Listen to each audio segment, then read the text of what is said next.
Hi guys, welcome back to my channel. Today I am here to talk about my PhD. I did a PhD update a year and a half ago, which was the year and a half mark of my PhD, and ever since then everyone's been asking me to update them again about my current status of my PhD, and I finally feel like I'm in a place where I can sort of chat to you more about what's going on with my PhD, what work I've accomplished, where I'm going with things, etc, etc. Now there's no real structure to this video, hopefully something that's not true of my thesis, so I'm just basically going to chat to you about all the things that come to my mind. So sorry if anything doubles over from the last video. A lot of my PhD is just me working on the same thing, so it's not all exciting new things every week, but if you haven't watched my channel before or haven't seen my last PhD update, then you might not know. I am currently a PhD student at the University of Roehampton in England, and I am researching in the classics department. So I specifically research 4th century BC Athens. But yeah, I work within the classics department. I got a undergrad and postgrad in classics related subjects from Edinburgh University. And then at the beginning of 2016, in January, I started midterm, I started my PhD at Roehampton. So it has been pretty much exactly 3 years. This video will probably go up a few days before it's been 3 years, but same old, and I am doing it part-time, because if I was doing it full-time, this would be coming to the end. So full-time PhDs in the UK in humanities generally take 3 to 4 years, whereas I am doing a part-time PhD, which should realistically take me between 5 and 6 years. Now, these are not hard and fast rules and can vary slightly depending on circumstances, but 5 to 6 years. I'm aiming for the sort of first half of my 6th year, so between 5 to 5.5 years. That's my aim of when to submit my thesis based on my timeline and my plan, which would be between January 2021 and summer 2021. So I'm hoping that I'll be submitting my final 100,000 word thesis in those 6 months. But we will see at the time. I will come back to you and I will update you. At the moment, I could not tell you a word count for what I have, because the process of writing a PhD is quite different from writing essays, for example. It's such a long piece of work that I have written tens of thousands of words, some of which will go into the thesis, some of which will not go into the thesis, and some of which will end up in the thesis, but framed or articulated differently from the way they are now. So although I've thought through them, they're not technically written, and the words that I wrote originally aren't going to be the words that end up in the thesis, if that makes sense. I can say though, I do have like one solid chapter. I know that doesn't sound like much. My thesis should be introduction, a conclusion, and 4 chapters. And I say I've got one solid chapter not because I haven't researched or started writing other chapters, but this one chapter I'm talking about, which is around 17,500 words, I actually had to submit recently, and this is kind of why I've been putting off doing an update. So there are very little check-ins for a PhD, there's no exams, there's just, like I said, very little hand-ins. At my university you have to apply, that's the first stage, get in. Then you have to complete an RDCOM 2, which is essentially an updated version of your original application, so like a few thousand words on what your PhD thesis is, about a year in. I think it's less if you're part-time, maybe like 9 months or something, which I did ages ago, passed it. I talk about it more in the past update. Then you do an RDCOM 3, which is what I have just submitted, but don't know whether I passed yet or not. And you do that about halfway through, let's say. These timeline things are very individual, but you do your RDCOM 3, and in your RDCOM 3, similarly to your RDCOM 2, you submit a plan of action, what your PhD's for, what you're doing your PhD on, and what your plan is. And you also submit a chapter of your thesis or some written example of your thesis. So I submitted this 17,500 word chapter on the myth of Procne and Philomela, which I have talked about a lot online, because for a long time it was kind of the chapter that inspired a lot of what the thesis has become, although the whole thesis isn't on Procne and Philomela. I did actually do a podcast episode on the myth of Procne and Philomela, so if you're interested more in that myth, I will link that down below, because if you're not aware, I have a podcast all about ancient history and mythology. And I submitted that chapter along with my plan, and there's one final step for me to pass this RDCOM 3, which is an interview. So if you're not aware, at the end of your PhD, you have to submit the PhD thesis, which is 100,000 words roughly, and you have to sit a viva, which is an interview where a panel of scholars who aren't your PhD supervisors interview you on your thesis. They challenge you, they ask you questions, they make you defend your arguments, they point out perhaps where there's holes in your research, and then they suggest hopefully minor changes. They might suggest no changes, which happens like rare to never.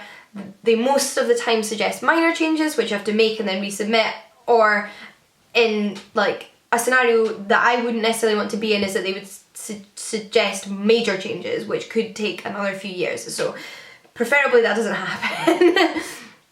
And this RDCOM 3 interview is like a kind of viva, in that I'm going to be sitting in an interview with two scholars, one of whom is specifically a classicist, the other one is more generally a historian, and they are going to have read my chapter and will be making me defend the argument in my chapter, if that makes sense. And assuming I pass this RDCOM 3, it means I've technically upgraded. So at the moment, when you start a PhD, you are enrolled as an MPhil student, which is a Masters of Philosophy, which is like longer than a regular postgrad Masters, shorter than a PhD.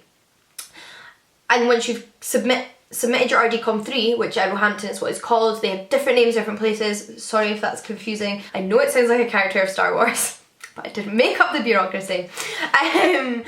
You submit that and la-di-da, and hoping you pass it, you get upgraded to be enrolled as a PhD student. So basically the time you're enrolled is extended, because now I'm technically only enrolled to the end of 2019. That is all of the bureaucracy, and I have my interview in January. We've set a date for it. I haven't done it yet. I'm just, hoping and trying to pass it, so wish me luck for that. And if I pass it, hoping I will have passed it, I will be upgraded, and basically I will have nothing else to submit for my PhD until the final thing. But I will be checking in with my supervisors. So I have two PhD supervisors. I did have three originally, but one has sort of semi-retired from academia. So I have technically got two now, and two sort of like the normal amount, sort of minimum for what you would have for a PhD. And I will be checking in with them, and they will be reading my stuff, and we will be discussing things, and they help me articulate my thoughts and question me and look over my work as I'm writing it. So I have my two supervisors who are phenomenal. They're both brilliant scholars in their own right, who've done so much interesting research that I find incredibly fascinating and pivotal to the study of classics, and particularly some of the areas of classics that I'm interested in. But they're also great supervisors, which is wonderful. I feel very lucky, and I really love Roehampton. I did not know much about this university before I applied there, because I applied there because of the academic staff more than anything else, but I have really come to love it. And I have a few other PhD students studying at the same time as me in classics PhDs at Roehampton, and I think we've become like a really nice support group unit with one another that helps, because I think it does help to be able to talk to other people that are doing PhDs, because it's such an odd experience.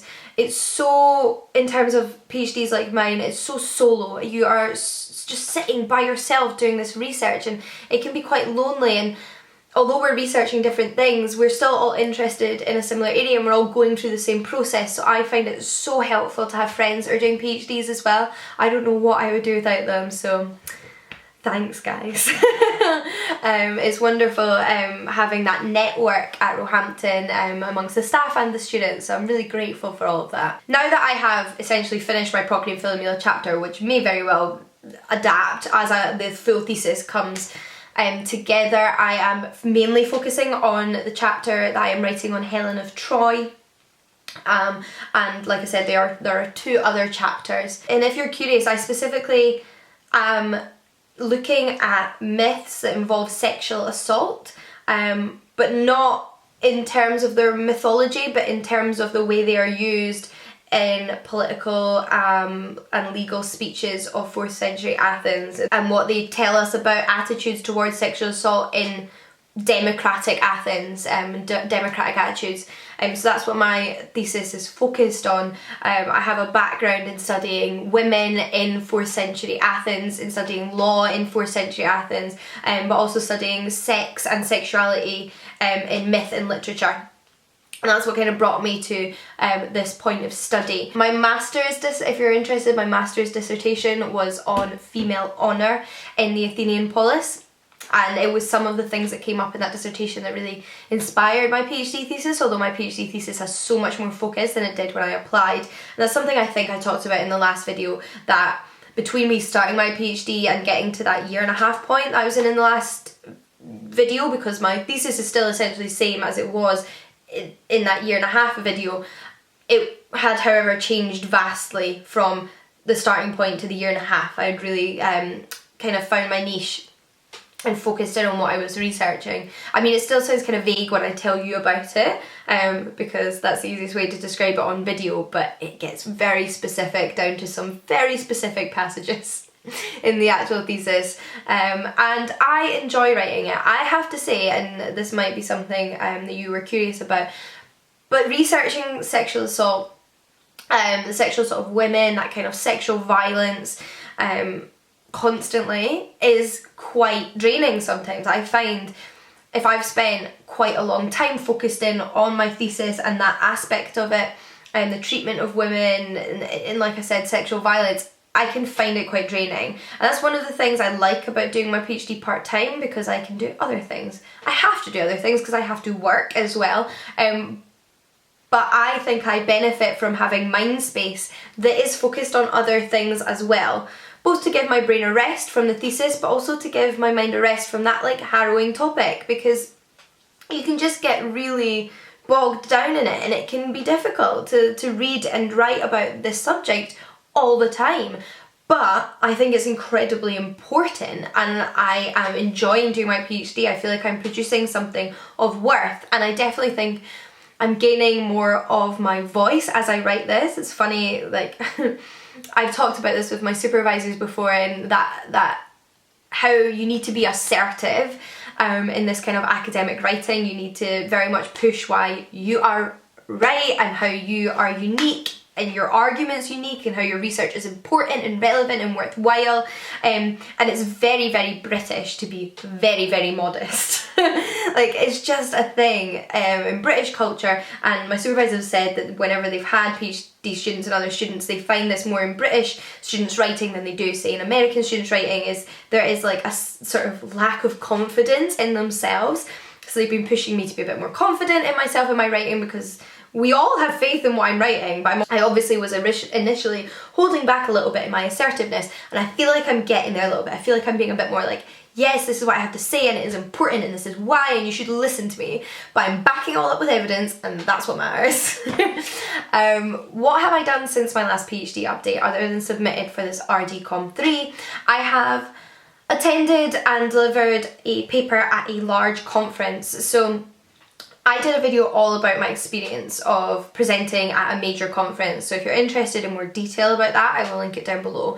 But the CA, which is the Classical Association here in the UK, hosts an annual conference at different universities every year, and I have been to two. I have been to the one in Kent in 2017, and I've been to the one in Leicester in 2018, which was also the one I presented at. So this year in spring I presented a paper on Procne and Philomela and democratic Athenian attitudes towards sexual assault, and that was such a great experience for me.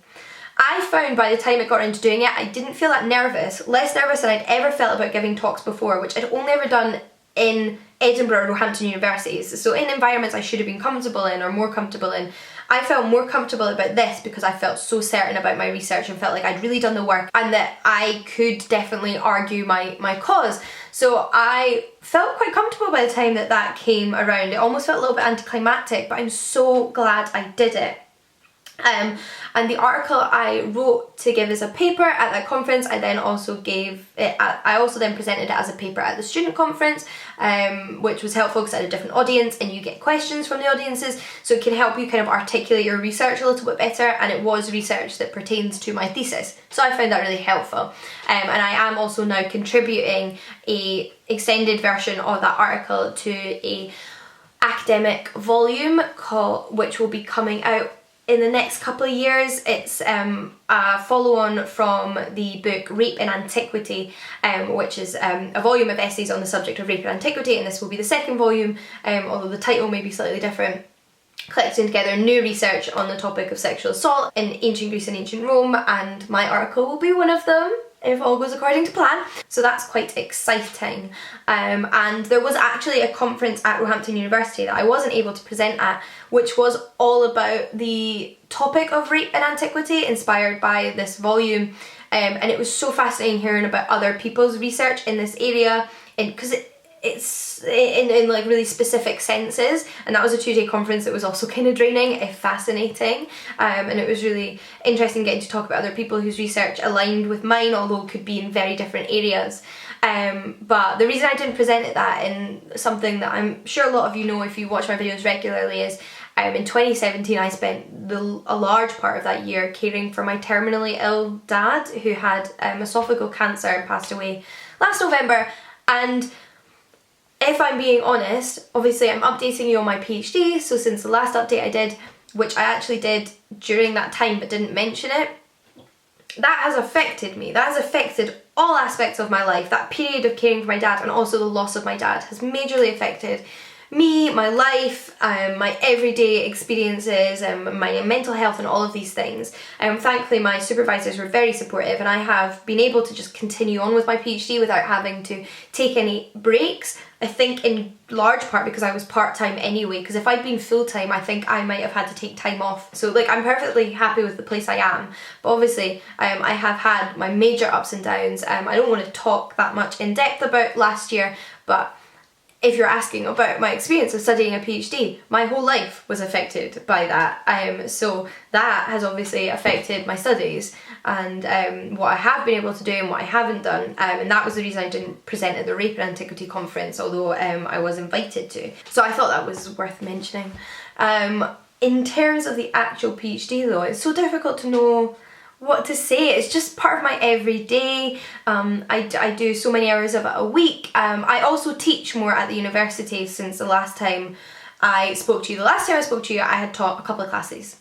Now I teach quite regularly at the university, first and second years, which is such an enjoyable experience. The students are so enthusiastic about the topic, and I think one of the fun things about teaching is that your students can offer up new perspectives on antiquity for you that you don't always think about, and you can enter into these conversations with people that are really curious about an area, and I just really enjoy it actually. I feel like I've really discovered a love of teaching, which isn't directly related to my PhD, but it's something that I hope my PhD will allow me to do more in the future. It's allowing me to do now and will allow me to do more in the future. So I think to me those are tied together. I'm generally teaching Greek and Roman history as well as more specific stuff on Greek myths and Greek gender and sexuality, and been really enjoying that. Fantastic university. It's just a fantastic university in Roehampton. I would highly encourage you to apply if you're looking for somewhere to study classics. I'm a big fan and I am enjoying it. I feel like I am expressing that in this video. That does not mean it's not hard. I have had some difficult times, like I've said, in my life, and I have not always found my PhD easy because of that, and also because it's not an easy thing to do, to be honest. I just never really know how to articulate that. Just the way I process these things in my head and the way I think about it is that I want to be doing my PhD and I still want to be doing my PhD, so it's positive in general. Although I'm sure I will have lots of moments of tears and stress and worries over the next few years, I also hope that it will all come out wonderfully in the wash, and I will produce a thesis of interest to some people.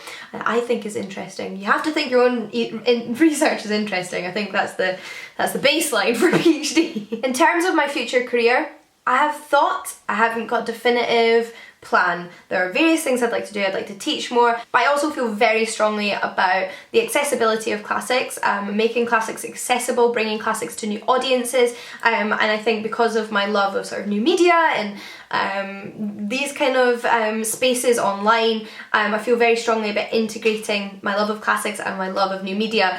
So I don't know what the future holds for me, but I have lots of things I'm very passionate about, and I hope that my life will continue to celebrate classics, involve classics research, and make use of my PhD, but whilst not just remaining in a musty room and writing things for other academics, which is fine, but it's not what I want to do for my entire life all the time, because I feel like sometimes what is the point in doing all of this wonderful research about antiquity if it's only just going to be read by other classicists? So that was one of the reasons as well that I started my podcast, That's Ancient History, which I think I've already mentioned, which I started in 2018 and is a podcast all about antiquity in various different forms, both in its modern receptions and ancient history and mythology, and I'm trying to expand that and interview different people for it, and I'm loving that. I think that that is so much fun and something I feel very passionate about. If you are interested in classics or antiquity at all, do check out my podcast, which will be linked down below. Plug. I think we talked a little bit about words and what I've written, and I've already gone off track from that, but I think saying that I'm now working predominantly on my chapter on Helen of Troy, but I have also just started doing a little bit of research for the third chapter, and I have written large chunks of the introduction, as well as 10,000 words on legal speeches that is probably just going to end up pulled apart and stuck in different chapters, or some of it gotten rid of. So I've definitely written at least 40,000 words. Just goodness only knows how much of the final thesis will actually be those 40,000 words. We don't know, we will find out. Obviously you start writing more and more as it goes on, and some people spend an entire year just writing up because a lot of it is research, but I did a lot of research, now I'm doing some writing up and will continue to research as I write more up. And that will kind of string it all together. But I definitely feel like I've got more of like a solid argument than I did before, and I hope that that's coming through in the overall piece, and I'm really enjoying working with my supervisors on honing that in. But yeah, there's been moments of sheer panic, do not get me wrong, absolute sheer panic, where I've been like on the phone to my mum, or texting my boyfriend, or telling my friends that I'm gonna fail and everything's a mess, and then the next day I'll be like, it's fine, it's great. Whatever. Hopefully you found this video interesting though. If you didn't watch my last PhD update, I will link it in the description box down below. And if you have more specific questions on my PhD and PhDs in general, then do leave them in the comments down below, because I'm not always sure what you specifically want to know about in this video, but it's fun for me just to chat. So hopefully you enjoy it. I would love to chat more with you, so again, do leave your comments down below. But until next time, happy reading, and I'll see you all again soon. Bye guys!